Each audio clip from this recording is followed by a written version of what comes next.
E, enfim, lendo esse livro, me deu várias dicas de ir no centro do Rio de Janeiro também, porque no centro de Rio de Janeiro, o Silvio nasceu numa travessa lá no bairro da Lapa, no centro velho do Rio de Janeiro, e na Lapa ali tinha uma servidão, uma travessa chamada Bem-TV, e o Silvio nasceu nessa travessa. Só que depois de tantos anos, naquela época, essa travessa já não existia mais, era um campo assim todo verde, onde eles iriam construir uma estação de metrô na época. E aí eu fui para o Rio de Janeiro também, fiquei no hotelzinho lá tal, e gravei aquelas cenas, mostrei tudo, por onde o Silvio Santos andava, as ruas por onde ele vendia como camelô, ele vendia caneta esferográfica, capinha de título de eleitor na época, né, por causa da República, enfim. Então, consegui vários materiais. E aí, no belo dia, eu fui lá para tentar, e eu já sabia qual eram os horários que o Silvio chegava lá no Jaça para cortar o cabelo. E não foi o Jaça que me falou. Foi um restaurante do lado, uma banca de revista que ficava na frente também, os taxistas da região também me falavam, porque aí eu fui pegando tudo, fui igual investigador para saber quando que o Silvio chegava e o horário que ele chegava. E aí eu descobri que ele chegava segundas, quartas e sextas, a partir das 8h45 ou 9 horas da manhã. E era justamente o horário que eu fui lá um dia. E eu já sabia que ele andava com Passat alemão, porque 2 anos antes eu tinha ido no meu curso de jornalismo participar do programa Livre, com o Serginho Groisman, na época que ainda era no SBT, né? Quando o Serginho tinha esse programa no SBT. E lá, por um acaso, na vaga do Silvio Santos, tinha um carro, era um Passat alemão prata. Aí eu tirei uma foto, ainda naquela época era com máquina fotográfica, não tinha celular com câmera ainda. E aí tirei essa foto, então eu sabia que ele andava com um Passat alemão. E nesse dia lá no Jaça, quando eu fui, portanto, 2 anos depois, tinha lá na frente do Jaça um Passat alemão prata. Aí eu comparei a placa, era o carro do Silvio Santos. Eu pensei, opa, então agora eu vou esperar ele sair. E quando o Silvio saiu, eu estava lá com o papel, o meu projeto na mão, e eu fui abordar o Silvio, naturalmente, assim, na calçada. Aí quando eu cheguei na calçada, eu vi que ele estava com uma mancha aqui no olho direito, sabe? Ele estava com uma mancha assim, parecia que ele tinha feito uma cirurgia no olho, porque ele tinha um cisto fora aqui do globo ocular, né? Então ele fez uma cirurgia naquela época, estava meio vermelho. E aí, quando ele me viu, ele disse: "Você é o?" Aí eu disse: "É Alexandre, eu sou lá de Florianópolis, vim aqui porque eu estou fazendo um projeto sobre o SBT." E aí o Silvio, muito tranquilamente, muito carinhosamente até, ele disse: "Olha, então vai lá no SBT que eles vão te ajudar. Eu não tenho que te ajudar aqui, mas lá eles vão te ajudar." Eu disse: "Sabe, Silvio, mas como é que eu vou lá? Não tem como eu ir lá." Ele disse: "Não, faz o seguinte, diz para eles que eu te mandei lá, para você ir lá falar com eles." Aí ele pegou, entrou no carro dele, eu fiquei meio parado, não sabia o que fazer, e ele foi embora.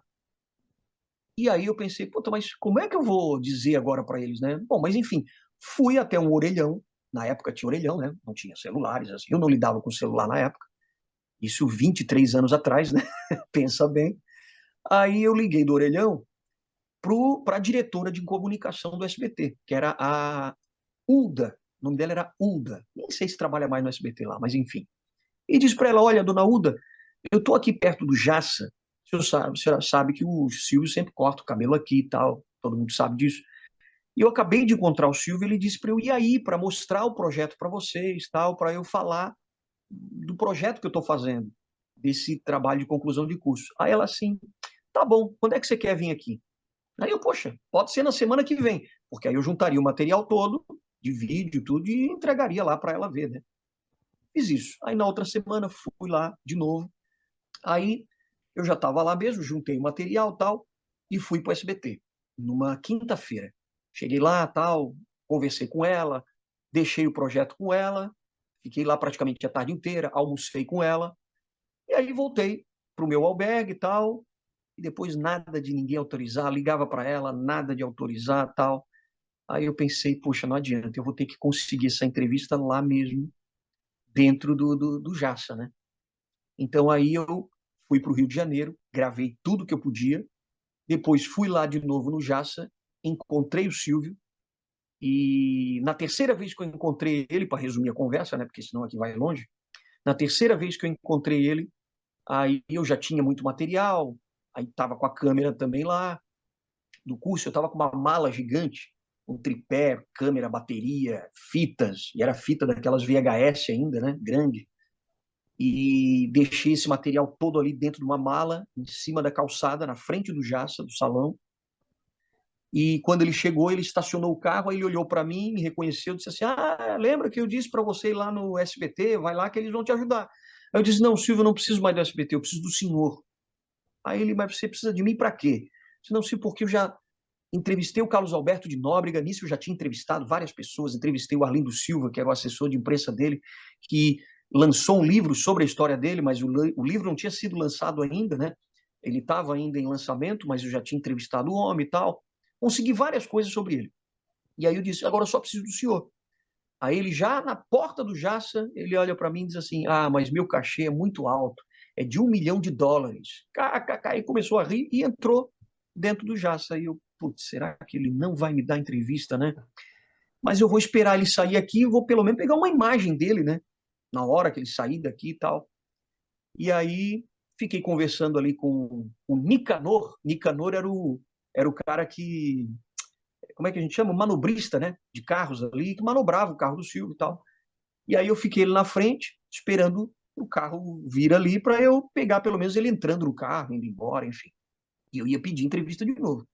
Aí daqui a pouco, sem eu esperar, eu estava com a câmera embaixo e mostrando assim, fazendo foco, né, no carro da frente, que estava na frente, era um outro carro, não era o carro dele.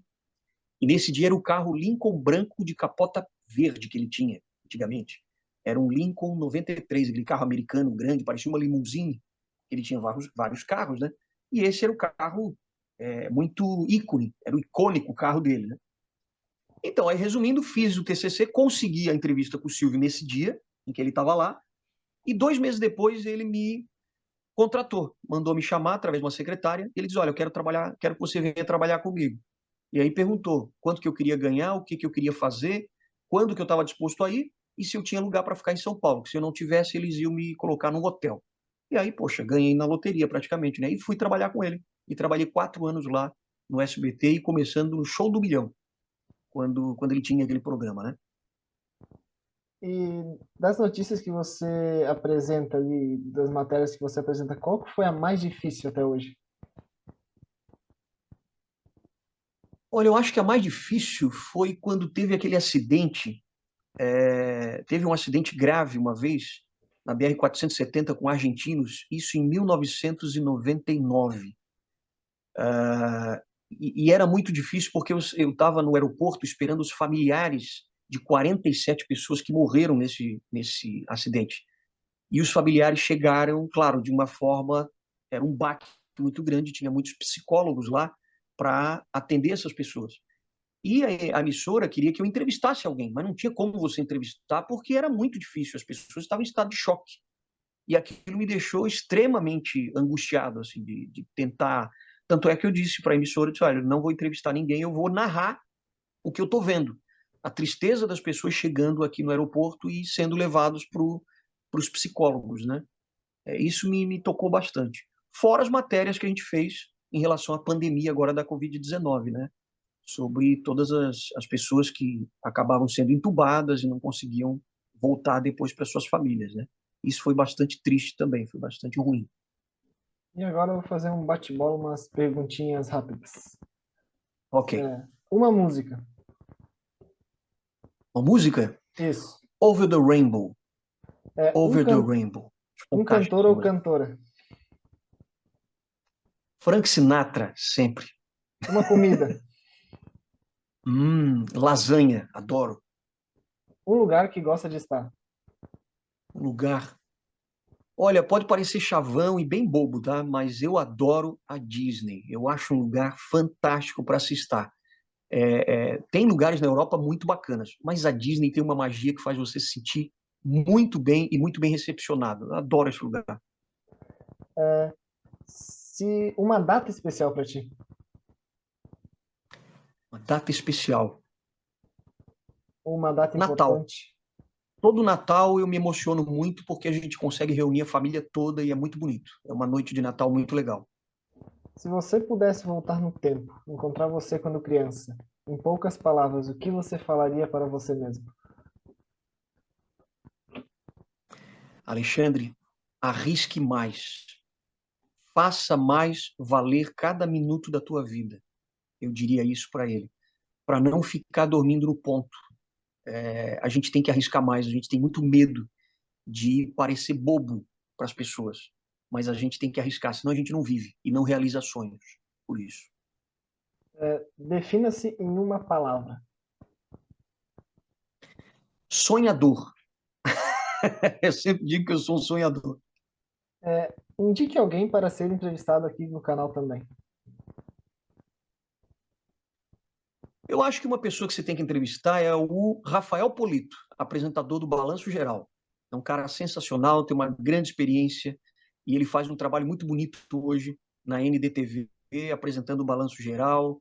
São 2 horas e meia praticamente de programa, mais 1 hora de programa da Venenosa, né? A Hora da Venenosa. Ele é um cara que tem muita experiência para passar.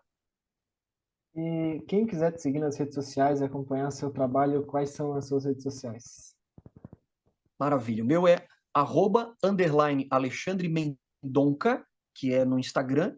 Ali eu sempre posto, né, as minhas fotos e vídeos em relação à Conexão ND, todas as séries de matérias que a gente faz especiais, também eu posto tudo ali. Se quiser me seguir, vai ser um grande prazer. E o Facebook, Alexandre Mendonça também. Só seguir ali no Face e no Instagram. E que recado que você deixa para quem está assistindo o vídeo? O recado que eu dou para quem está vendo agora é o seguinte: mesmo que o seu sonho pareça não ser real, parece que é muito difícil de conseguir, você não pode desistir. Primeiro você precisa sonhar. Você pode sonhar alto, em conquistar algo, você precisa trabalhar duro, mas se você tiver um foco, se tiver um local onde você quer chegar, seja uma empresa, seja uma posição, uma profissão, enfim, aquilo que você quer alcançar mesmo na vida. Se for uma proposição, se tiver um propósito bom, ter uma boa intenção por trás disso, você vai conseguir se você trabalhar duro. Só não pode desistir. Porque se você desistir, aí sim vai ser um fracasso, né? Mas você precisa primeiro fazer. Sabendo onde você quer chegar, você vai longe. Tá bom? Valeu e um grande abraço aí para vocês.